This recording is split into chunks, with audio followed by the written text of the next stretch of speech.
Ngayon po, Commissioner, sino ho ba ang kumausap po sa inyo para po kayo kumbinsihin kung kayo po'y kinumbinsi pa na bumalik sa custom? Sino ho mismo? Kuya Ted, si Presidente po mismo eh. Actually, busy po ako talaga sa Office of Civil Defense. Pero pagkakaroon po ng kumbagay alugan na merong mga bali-balita na papalitan ng commissioner, simula pa lang po kay Com Yogi, dito kay Com Rubio, lagi naman po akong parang iniisip na papalit. Lahat po ng mga nasa paligid po. Until nung mag-oath taking po ako, doon lang po kami talaga nagkita ni Presidente at yun nga po, kumbaga, nahiya nga po dahil naka-jacket lang po ako, hindi ko naman po alam mag-oath taking at uutusan po tayo. At malinaw naman po yung utos niya na good governance at collection.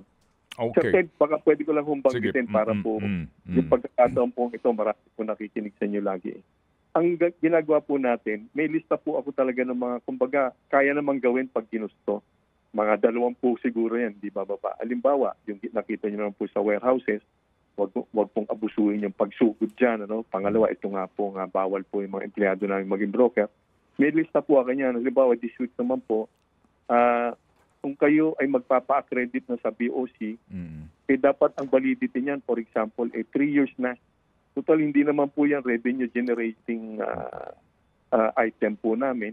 At taon-taon, mahirap naman po yung taon-taon, pinoproblema po kami ng mga negosyante. Basta po wala silang kaso ng smuggling. Ano po? Yes. So dapat yung mga ganun po, ibigay na po natin yung paano magiging mas madali po ang buhay ng ating mga importers. Yung mga ganun pong maliliit pero malaking reforma, ang impact po. Gagawin po natin yung sabay-sabay.